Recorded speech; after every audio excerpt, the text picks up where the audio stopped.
अस्सलाम वालेकुम नाजरीन, आप देख रहे हैं ओपिनियन एचडी और मैं हूं मोहम्मद बिलाल रफ़ीक। नाजरीन, आज़ाद कश्मीर की हुकूमत फिर कहीं ना कहीं फिर कुछ ना कुछ चल रहा होता है। आखिर ऐसा क्यों, आज इस पर गुफ्तगू करेंगे। यानी हम गुज़िश्ता कई अदवार का भी अगर तज़किरा करें तो आज़ाद कश्मीर का पार्लिमानी निज़ाम बज़ाहिर इतना कमज़ोर नज़र आता है कि हर दौरे हुकूमत के अंदर मेंबरान असम्बली वज़ीर आज़म यानी टीम कैप्टन को ब्लैकमेल करते हुए नज़र आते हैं। आज खुल डुल के बात होगी कि ये निज़ाम इतना कमज़ोर क्यों हो चुका है कि वज़ीर आज़म खुलकर काम नहीं कर सकता है।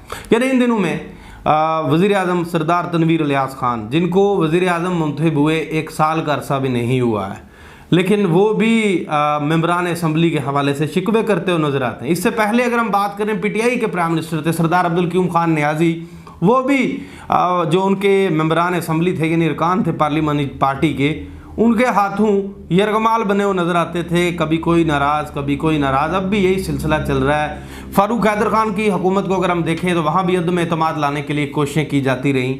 इसी तरह उससे पिछली असम्बली के अंदर भी एक पीपल्स पार्टी के में भी कोशिशें की जाती रहीं, और उससे पहले मुस्लिम कॉन्फ्रेंस के अंदर भी जो उनका दौरे हुकूमत था 4 वज़ीर आज़म एक ही असम्बली ने तब्दील किए।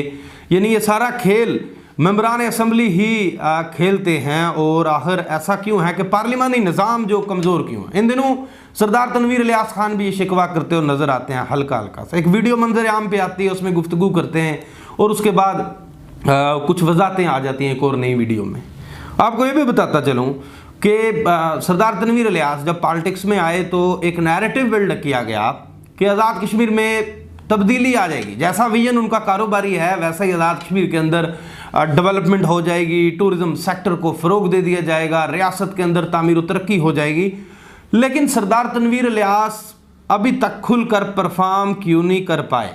क्या ये भी उसी पॉलिटिकल ग्रुप के हाथों यरगमाल बने हुए हैं जो हर दौर के अंदर वो ग्रुप एक्टिव होता है?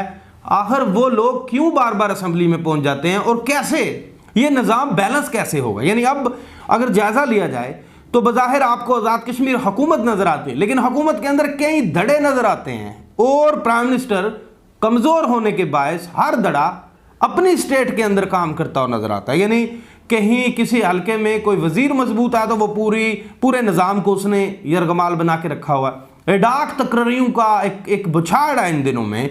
अगर देखी जाए मुख्तलिफ अदारों में एडाक तकरीरें हो रही हैं, मन मर्जी के लोगों को लगाया जा रहा है, ब्यूरोक्रेसी को कंट्रोल जो मुख्तलिफ ग्रुप्स करने। दूसरी तरफ ब्यूरोक्रेसी भी अपने मजबूत जो सतून है वो तलाश करती नज़र आएगी आपको रियासत के अंदर।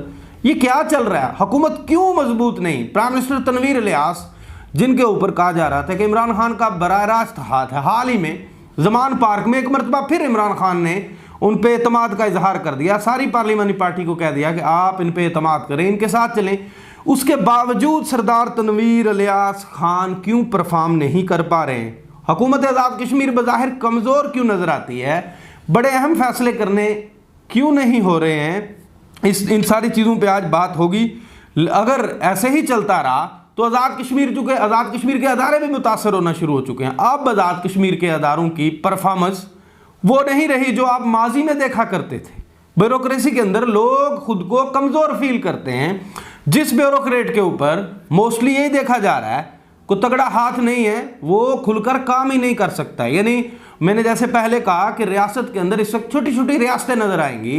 यानी मीरपुर डिवीजन के कुछ इजला को अगर देखा जाए तो सदर रियासत के कंट्रोल में देखा जा सकता है। इसी तरह डिस्ट्रिक्ट मेंबर को देखा जाए तो वहाँ के डिसीजन जो हैं बज़ाहिर यही नज़र आता है कि स्पीकर करते हैं। इसी तरह कुछ और हल्का जात को देखा जाए तो वहाँ वो लोग मतरक हैं।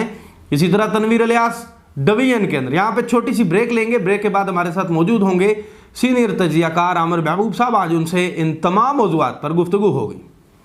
ओपिनियन एचडी की वीडियोस देखने के लिए हमारा चैनल सब्सक्राइब कीजिए और पेज को भी लाइक कीजिए ताकि आप हमारी आने वाली तमाम वीडियोस से बाखबर रह सकें। Welcome back after the break. Break पर जाने से पहले गुफ्तगू हो रही थी आज़ाद कश्मीर का पार्लिमानी निज़ाम कमज़ोर हो चुका है या नहीं, इस पर गुफ्तगू होगी। आमिर महबूब साहब, वेलकम कहता हूँ आपको। बड़ी गहरी नज़र होती है रियासती जो इशूज़ हैं, सियासत हो, समाजी मामलात हों, ये क्या हो गया? रियासत का पार्लिमानी निज़ाम कमज़ोर क्यों है? मैंने पस मंज़र का जिक्र किया, आपने सुना। ये मौजूदा प्राइम मिनिस्टर भी क्यों खुल के नहीं खेल सके? कौन ब्लैकमेल कर रहा है? कौन उन्हें काम नहीं करने देना चाहता? ये वही लोग हैं जो हर दौर में इसी तरह की एक्टिविटीज में इन्वॉल्व रहे? देखिए बिलाल साहब, जिस अंदाज से आपने बात की है सारी चीज उससे इत्तेफाक भी किया जा सकता है, लेकिन जो ये स्पेशल केस है जो सरदार तनवीर इलियास साहब का, इस हवाले से अगर ये कहा जाए कि तनवीर इलियास साहब को काम नहीं करने दिया जाए तो ऐसे एक सूरत हाल नहीं है। तनवीर इलियास साहब एक तो ये है कि बाय चॉइस आए हैं और जिन चीजों के वो इल्जाम लगा रहे हैं अभी फेडरल गवर्नमेंट के ऊपर और बाकी सियासी जमातों के ऊपर और पार्लिमानी पार्टी के ऊपर, तो ये सारा कुछ तनवीर इलियास साहब ने खुद ही किया था और कुछ पहले अपने ही वज़ीर आज़म को उन्होंने कबूल नहीं किया। 8-9 महीने तक उन्होंने सारे सिस्टम को यह रुमाल बनाए रखा। उन्होंने काबीना के एक इजलास में पार्टी प्रेसिडेंट होने के बावजूद शिरकत नहीं की और स्पीकर कानून साज असेंबली के साथ मिलकर पूरे पार्लिमानी निजाम को न सिर्फ ब्लैकमेल किया बल्कि यह रुमाल बनाए रखा। तो और उसके बाद जो कश्मीर में बदकिस्मती से अब ये जो इस्लाह मुतारफ कराई जा रही है, इस्लाह के भी कोई फाइनेंशियल इशूज हैं, तो ये सारे के सारे की जिम्मेदारी काफी हद तक खुद तनवीर इलियास साहब हैं और उन्होंने कश्मीर में जो पार्लियामान के अंदर कमर्शलिज्म के निजाम को मुतारफ कराया है। और मैं समझता हूँ कि तनवीर इलियास साहब को काम न करने की देने वाली बात तो बहुत ज्यादा दुरुस्त नहीं है। तनवीर इलियास साहब ने खुद भी कोई ऐसी कोशिश नहीं की या उस अंदाज से जिस अंदाज से उनके तवक्को थी या जिस तरह ये कहा जा रहा था कि एक स्मार्ट बिजनेसमैन और एक विजन वाला शख्स जो रियासत जम्मू कश्मीर में रवायती सियासत से हट के आए हैं, तो अगर वो कोशिश करेंगे तो बजाय पूरी कौम जो उनके साथ थी और तमाम जो सियासी धड़े थे वो उनके साथ थे, उनकी तवक्को की जा रही थी कि तनवीर इलियास साहब बहुत अच्छे अंदाज से डिलीवर करेंगे। लेकिन ये बदकिस्मती हुई कि तनवीर इलियास साहब ये बात है कि शायद मकसूद लोगों के हथों या रुमाल चढ़ गए और गैर सियासी और कम विजन रखने वाले जो उनके एडवाइजर थे वो सियासी कारकुन याद नहीं आते। कभी इनमें रियासत के जो समाज है और जो सिविल सोसाइटी है वो याद नहीं आती और जब इन्हें इनकी हुकूमत डामाडोल होती है तो इन्हें वो सारे तबकात और सारे लोग याद आ जाते हैं। ये बदकिस्मती है। अब ये अंदाज से तनवीर इलियास साहब, मैं समझता हूँ कि तनवीर इलियास साहब जो है वो परेशान भी हो गए हैं और बौखला भी गए हैं, जो जिस तरह से वो बयान देने शुरू हो गए हैं और जिस अंदाज से वो ये कह रहे हैं कि मैंने अंधे पैसे तकसीम किए आजाद कश्मीर में निगरान असेंबली का, वो क्यों नहीं, जो पैसों के लेने देने का इल्ज़ाम आयद कर रहे हैं सरदार तनवीर इलियास खान, अब अगर कोई फ़रोख्त हुआ तो वो उन्हीं की पार्लिमानी पार्टी का रुकन होगा ना? पहली ये बात है कि ये तो पहली बात फ़रोख्त नहीं ना हो रही थी। ये मैं आपको फिलहाल तक बता रहा हूँ कि इसकी बुनियाद ही तनवीर इलियास साहब ने रखी है। आजाद कश्मीर की सियासत में बाकी सूबों की निस्बत जो है वो कमर्शलिज्म बहुत कम था। आजाद कश्मीर में रवायती सियासतदान थे, रवादार थे, वफादार थे, ट्राइबल की सियासत थी, ये सारा कुछ था। तो एक शख्स आया जिसने अपने फाइनेंशियली ताकत के बुनियाद के ऊपर जो है वो सारे सिस्टम को खरीद भी लिया और ये रुमाल भी बना लिया। और मैं समझता हूँ कि ये कैसे मुमकिन है, आप इसको कैसे जस्टिफाई कर सकते हैं कि एक आदमी जो है वो करोड़ों अरबों रुपए इन्वेस्ट करके वो आजाद कश्मीर में जो है वो इस्लाहत लाना चाहता था। तो मैंने पहले भी जिक्र किया था कि तनवीर इलियास साहब के ऊपर किसी का चार्ज तो नहीं लगाया जा सकता, अल्लाह ताला ने उन्हें बहुत दिया हुआ है।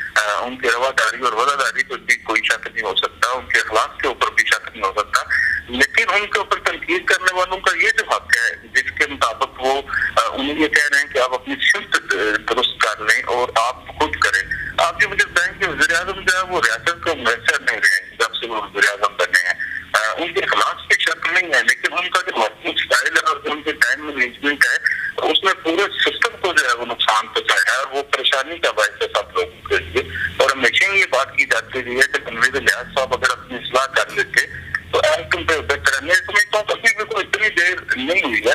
अगर तनवीर इलियास साहब इस्लाह कर लें और अपनी जो असल ताकत है उसके इस्तेमाल के बजाय अपनी जो रवायती ताकत है, जो उनका खानदानी पता मंजर है, जो उनकी सियासी जमात है, जो उनके लीडर का विजन है, आजाद कश्मीर की तामीर और तरक्की का इशू है, आजाद कश्मीर के ऊपर एहसास लेता है, उसकी बुनियादी आज़ादी का इशू है। तो अगर उन चीज़ों पे तनवीर इलियास साहब अच्छे तरीके से काम करें तो मेरा ख्याल है कि उन्हें कोई प्रॉब्लम नहीं होगा। दूसरी बात है, दो बातें होती हैं। एक तो ये होता है कि आपका जो है वो आप होनी चाहिए। अगर तो सरदार तनवीर लिहाज साहब इस बात पे मुतमिन है कि जो कुछ उन्होंने रियासत के लिए सोचा और जिस अंदाज से उन्होंने डिलीवर किया, उनकी टाइम मैनेजमेंट ठीक है, उनका वर्किंग स्टाइल ठीक है, तो फिर यह कि इक़्तिदार आने जाने चीजें होती है। ये मैटर नहीं करता कि कोई वज़ीर-ए-आज़म जाना रहे। इस रियासत में सरदार अब्दुल क़य्यूम साहब, सरदार सिकंदर याद साहब, बादशाह सुल्तान भी वज़ीर-ए-आज़म रहे हैं, सरदार रफीक साहब और राजा फारूक अहमद साहब दो बार वज़ीर-ए-आज़म रहे हैं, और इसी तरह याकूब खान साहब वज़ीर-ए-आज़म रहे हैं, क़य्यूम नाज़िर साहब वज़ीर-ए-आज़म रहे हैं। तो ये बाद में गुलाम गर्दिशों में ऐसे ही होता है कि जब ओहदा होता है लोग सलूट करते हैं, और जब ओहदा नहीं होता तो थोड़ी सी तनाई का नजारा होता है। तो ये ऐसे ही चलता रहता है, इसमें कोई अच्छी बात नहीं है। सियासत में कभी ऐसे असर नहीं होता। आज अगर अच्छा दिन है तो कल उससे अच्छा दिन भी आ सकता है, और कल बुरा दिन भी आ सकता है। मैं समझता हूँ कि अगर तनवीर लिहाज साहब अपनी इस्लाह कर ले और अपने जिस विजन के मुताबिक और जिस ख्वाहिश के मुताबिक वो आए थे, अगर वो डिलीवर करे तो आजाद कश्मीर के लोगों को, आजाद कश्मीर के पार्लियामान के लोगों से उन्हें कोई खतरा लाक नहीं होना चाहिए। लेकिन जब आप ये बात करेंगे कि मैंने पैसे दिए, मैंने ये किया, मैंने ये किया, मैंने ये किया, और आप अपने पार्लियामानी जो लोग हैं उनके ऊपर लेन देन का इल्जाम करेंगे, तो मेरा ख्याल है वो बददिल भी होंगे। और तनवीर लिहाज साहब को पूरी पार्टी को लेकर साथ चलना चाहिए था। उन्हें इमरान असेंबली के सदर आजाद कश्मीर के स्पीकर कानून साहब असेंबली के साबिक वज़ीर-ए-आज़म क़य्यूम नाज़िर साहब के तफज़ात दूर करके एक एल्डर का रोल देना था, तो देने में ज़ाहिर वो नाकाम हुए हैं। मैं समझता हूँ कि बहुत लेट नहीं हुई। अगर वो इस्लाह कर ले तो मेरा ख्याल है कि अभी भी काफी गुंजाइश है। लेकिन अगर उन्होंने इस्लाह करने के बजाय इसी तरह इल्जाम की सियासत की, आप मुझे ये बताएं कि जिस अंदाज से उन्होंने क़य्यूम नाज़िर साहब के बारे में जुबान इस्तेमाल की अपनी पार्लिमानी पार्टी में स्पीकर चैम्बर में, जिस अंदाज से उन्होंने एक साफ्टी शिफ्ट के अंदर पाकिस्तान पार्टी के अपोजिशन लीडर जो इत्तीफ़ अकबर साहब के हवाले से गैर पार्लिमानी जुबान इस्तेमाल की, तो ये तो बातें हैं, ये न उन्हें रेत देती हैं, न उनकी शायान शान है, ना किसी भी रियासत के मुतबर आदमी के लिए शायान शान है। तो मैं समझता हूँ कि अगर उनकी टाइम मैनेजमेंट और उनकी छोटा मोटा ये जो जुबान का इशू है, ये स्लिप ऑफ टंग का, अगर ये ठीक हो जाए तो मेरा ख्याल है अभी भी कुछ बहुत ज्यादा देर में हुई। दूसरी ये बात है कि सियासत में आपको ये देखना होता है कि मैं दिन का आपको छोटी सी मिसाल देता हूँ मीरपुर में। अब ये कहा जाता है वैसे सुल्तान उनसे नाराज है, तो वैसे सुल्तान उनसे नाराजगी की उनकी बुनियादी वजूहात क्या है, अगर उनको एडजस्ट कर लिया जाता हो ज्यादा बेहतर था। इसी तरह से मेंबर में तो तारिक फारूक साहब उनसे नाराज थे, जो अनवर साहब नाराज थे, तो अगर उसको एडजस्ट कर लिया जाता कि भी वो क्यों नाराज है, अगर उनकी पार्टी के कुछ लोग नाराज थे तो वो क्यों नाराज है। लेकिन हर चीज जो है वो पैसे से नहीं खरीदी जा सकती।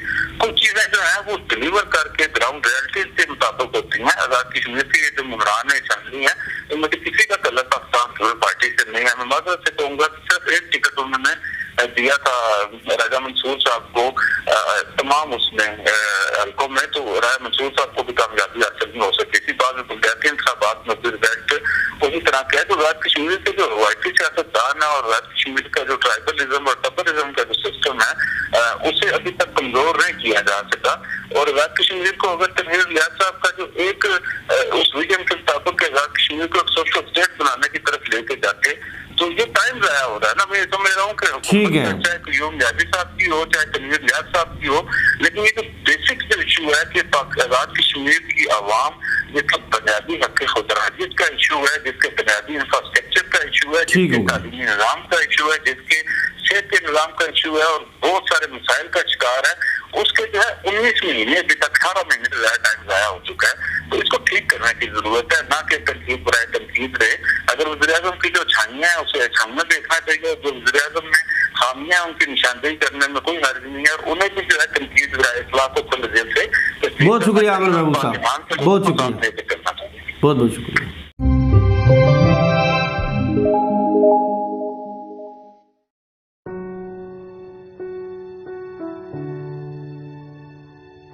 बिस्मिल्लाहिर्रहमानिर्रहीम। अंजुमन फलाह बहबूद इंसानियत गुज़श्ता 20 साल से डिवीजनल हेडक्वार्टर टीचिंग अस्पताल मीरपुर में गुर्दे फेल होने के मरीजों को फ्री डायलिसिस की सर्विसेज मुहैया कर रही है। इस वक्त हमारे पास तकरीबन 130 के करीब मरीज रजिस्टर्ड हैं और गुज़श्ता 20 सालों में हम हज़ारों मरीजों को ये सर्विसेज जो है बिला मुआवजा मुहैया कर चुके हैं। इस वक्त एक डायलिसिस का खर्चा तकरीबन 4500 रुपये और हमारा माहाना खर्चा 50 लाख और सालाना तकरीबन 6 करोड़ रुपये, जो सिर्फ आपके तावन से मुमकिन है। आइए हमारा काम देखिए। अगर आपको तसल्ली हो, आप इन मरीजों से मिलें, इनके हालात जानें और ये देखें कि किस तरीके से इनकी जान बचाने का काम जारी है, तो इस काम को जारी सारी रखने के लिए अपना तावन बढ़ाएं। देख के तसल्ली करके इन लोगों से मिल के और उसके बाद अगर आपका दिल मुतमईन हो तो यकीनन जिसने एक इंसान की जान बचाई उसने गोया पूरी इंसानियत को बचाया। अल्लाह के इस फरमान पे अमल करें और माशरे की इस्लाह के लिए, माशरे की बेहतरी के लिए, लोगों के मसाइल कम करने के लिए जो आप मदद कर सकेंगे उसमें जरूर शामिल हूँ। जज़ाकल्लाह।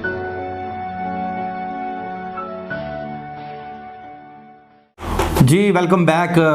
आज़ाद कश्मीर के पार्लिमानी निज़ाम पे आज बात करना चाह रहे थे, कर भी रहे हैं। इस वक्त हमें ज्वाइन किया है पार्लिमानी सेक्रेटरी हैं और पार्लियामेंटेरियन भी हैं मोहतरमा तकदीस गिलानी साहिबा, हुकूमत का अहम हिस्सा है। आइए इनसे गुफ्तगू करते हैं। वेलकम कहता हूँ तकदीस गिलानी साहिबा। आपको ये बताइएगा कि क्या आपकी हुकूमत जो नज़र आता है चीज़ों में, कुछ अपोजिशन ये इल्ज़ाम भी आयद करती है कि आपकी हुकूमत यानी प्राइम मिनिस्टर डिलीवर नहीं कर पाए हैं इस वक्त तक। क्या समझती हैं, क्या वजह हो सकती है डिलीवर ना करने की? देखिए, जो हमारे पास अवेलेबल रिसोर्सेज हैं और जितना हम लोगों के ऊपर प्रेशर रहा है मरकज की तरफ से भी, और तो हम समझते हैं कि हमने बहुत अच्छा डिलीवर किया है और फर्स्ट टाइम हमने इतनी रुकावटों के बावजूद इतना अच्छा बजट पेश किया है। और हमने 31 ईयर्स के बाद बलदियाती इंतखाबात कराए हैं, जो कि अपोजिशन की जो हुकूमतें हैं कई बार तसलसल से ये मौजूद रही, लेकिन इन्होंने ऐसा नहीं किया। और प्राइम मिनिस्टर सरदार तनवीर इलियास की ये कमिटमेंट है कि जितना उनको ये मुश्किल टास्क था और सब लोगों की मुखालफत के बावजूद उन्होंने इसको कंप्लीट किया। और जो लोग ये आखिरी दिन तक ख्वाहिश करते रहे अपने पराए और सब के ये किसी तरह से कैंसिल हो जाए, लेकिन उन्होंने ही टूक a stand and he prove that. और अभी आप देखिए कि ये कुछ भी करें, बेशक उनके दिल पे मुखालिफ हो, लेकिन इस चीज से वो इनकार नहीं कर सकेंगे कि एक अच्छा पॉलिटिकली जो एवोल्यूशन है उसका हिस्सा पाकिस्तान तहरीक इंसाफ और पाकिस्तान तहरीक इंसाफ इस प्राइम मिनिस्टर सरदार तनवीर इलियास ने किया है। इससे पहले ये लोग मिसेस डिलीवरेंस की बात कर रहे हैं जिन्होंने 30 साल से बुनियादी इंसानी हकूक और जो जमहूरी हकूक है उनसे लोगों को दूर रखा और खुद लल्ले तल्ले इंसानी से करते रहे, इनको ये नहीं पता। और दूसरी बात ये देखिए, अगर ऑपोजिशन जो है वो जब आप फैमिली में आ जाते हैं, whether you are in opposition और you are in the government, you have to work in the best interest of people. अब जब आप आ गए हैं तो आप लोगों की बेहतरी के लिए इकदाम कीजिए। ये इन्हीं के जो लीडर कायदीन जो इस वक्त मरकज में है, ये जाएं जाके इनको इतने आजाद कश्मीर के लोगों का दिल में इनके दर्द है, तो ये जाके उनसे यहाँ के फंड लें। और ये उस वक्त इन्होंने जब से मत नहीं की जब ये बजट के ऊपर हमारे इतने प्रॉब्लम्स आए। और आप इसको कंपैरिजन कीजिए कि जब राजा फारूक हैदर साहब यहाँ के प्राइम मिनिस्टर थे और इमरान खान साहब मरकज में प्राइम मिनिस्टर थे, तो उन्होंने इनको कितना सपोर्ट किया, इनको अपने बजट से ज्यादा एलोकेशन दी। और हम लोगों ने इतनी रुकावटों के बावजूद ये first time in the history of जिसकी हमारा तो आखिरी दिन बजट पास हुआ, तो ये इतनी हमने रुकावटों के बावजूद हमने बल्दियाती इंतखाबात कराए, हमने फर्स्ट एयरलाइन बनाई, हम काफी एयरपोर्ट्स को खोल रहे हैं, हम टूरिज्म को डेवलप कर रहे हैं, हम खवातीन की 6000 एंटरप्रेन्योरशिप के लिए हमने ट्रेनिंग का आगाज कर दिया है। और पहली दफा 30 करोड़ के जो कर्जे हैं सिर्फ खवातीन को दिए जा रहे हैं, नौजवानों को हम ऑन बोर्ड ले रहे हैं। और मैं नहीं समझती कि इससे ज्यादा और इतने कम टाइम में कौन डिलीवर कर पाया। अच्छा, ये पार्लिमानी निज़ाम आप नहीं समझ रहे कि कमज़ोर होता और नज़र आ रहा है रियासत के अंदर? हर दौर के वज़ीर आज़म के ख़िलाफ़ तहरीक अदम एतमाद की बातें शुरू हो जाती हैं, वो फिर उस तरह से तवज्जो से काम नहीं कर सकता जो प्राइम मिनिस्टर होता है। इस दफ़ा भी अब भी कुछ माहौल बनता जा रहा है। आप नहीं समझती हैं कि ये पार्लिमानी निज़ाम कमज़ोर हो रहा है कि हर दौर का प्राइम मिनिस्टर जो परेशानी में मुब्तला हो जाता है चंद माह के बाद, पता नहीं मेरी कुर्सी बचेगी या नहीं बचेगी? देखिए, पहली तो बात ये कि मेरी नजर से ऐसी कोई चीज नहीं गुजरी कि जिसका हमारे प्राइम मिनिस्टर साहब को खतरा हो, ना वो घबराने वाले हैं, वो स्टैंड लेने वाले हैं और वो इंशाल्लाह स्टैंड लेंगे। आप मुझे ये बताइए कि इससे पहले ये जो बात करते हैं, ये आपने खुद ही जिक्र किया कि जो लोग ब्लैकमेल करते हैं और इस तरह से, तो उनको चाहिए ना कि वो कोई तामीरी काम करे, वो नेगेटिविटी को छोड़े, वो लोगों की खिदमत करने आए या खुद वज़ीर आज़म बनने के चक्रों में पड़े रहे। जब एक मैंडेट आपको 5 ईयर्स के लिए मिला है तो वो उसका एहतराम करें और वेट करें अपनी नेक्स्ट पारी का, और जो पॉलिटिकल सिस्टम है इसको डिले करने के बजाय इसको आगे बढ़ाने के लिए उनको काम करना चाहिए। और जो जमहूरियत का और ये इसको खतरा समझते हैं, तो जमहूरियत देखिए ये तो अल्लाह के फजल से हमारी गवर्नमेंट है, हमारे प्राइम मिनिस्टर ने सरदार तनवीर लियाक़त से बलदियाती इंतखाबात कराए। ये उस अपने दौर में ऐसी कोई कारनामा का अंजाम नहीं दे सकी है अवाम की बुनियादी हकूक का। आखिरी सवाल करूंगा मोहतरमा तकदीस गिलानी साहबा, अगर पार्लिमानी निज़ाम मजबूत होगा तो सब मिलजुल कर रियासत की तामीर और तरक्की के लिए कुछ कर पाएंगे, मसाइल कम कर सकेंगे, लेजिस्लेशन कर सकेंगे। अगर यही कुछ चलता रहा तो इसका खमियाजा तो अवाम आगे भुगत रहे और मजीद भुगतते रहेंगे। इस पे क्या कहेंगे? देखिए जी, अभी आप देखें कि जब आप गैर जरूरी इजलास बुलाएंगे जिनमें कोई खास एजेंडा नहीं होगा, तो देखिए अगर एक तरफ आप कह रहे हैं कि हमारे अखराजात पे बात हो रही, आपने भी लॉक किया, गाड़ियों के ऊपर भी किया और चीजों के ऊपर भी कर रहे हैं, तो आपने ठीक है जो हमें अखराजात है उनको कैटेगरी करना चाहिए because of the financial crunch. मैं ये पूछना चाहती हूँ कि अभी आप मुझे ये बताइए कि ये जो पहले इतने दिन इजलास चला है और अब भी इतना चला है, तो ये आपको पता है कि एक मुलाजम से लेके जितना है, खासतौर पे अपोजिशन के जो असेंबली मेंबरान है उसके बेनिफिशियरी होते हैं। अगर इतने हमदर्द हैं तो मैं कहती हूँ मैं पूरे 6 माह इजलास चलाएं और कहें कि इसका हम कोई फंड नहीं लेंगे, ना जी लेंगे, ना एक्स्ट्रा पैसे लेंगे, तो फिर कोई समझ आती है कि इनको आवाम से कोई हमदर्दी है या कोई फंड से भी दिलचस्पी है कि वो वेलफेयर पे खर्च हो। ये तो सारे लोग अपने अपने ये बनाने के चक्रों में है, तो फिर जब इनके मुंह से ये बात करेंगे, ठीक है, बहुत बहुत शुक्रिया मोहतरमा, मैं समझ गया आपका पॉइंट पहुंच गया। बहुत बहुत शुक्रिया जी। ये थी तकदीस गिलानी साहबा, इनकी गुफ्तगू आपने सुनी। पार्लिमानी निज़ाम है जो आज़ाद कश्मीर का कमज़ोर होता हुआ नज़र आ रहा है। जब तक ये पार्लिमानी निज़ाम, पार्लिमान के अंदर मौजूद अरकान इसको मजबूत नहीं बनाएंगे, आपके और मेरे मसाइल वहीं के वहीं रहेंगे। ये लड़ाइयाँ असम्बली में चलती रहेंगी।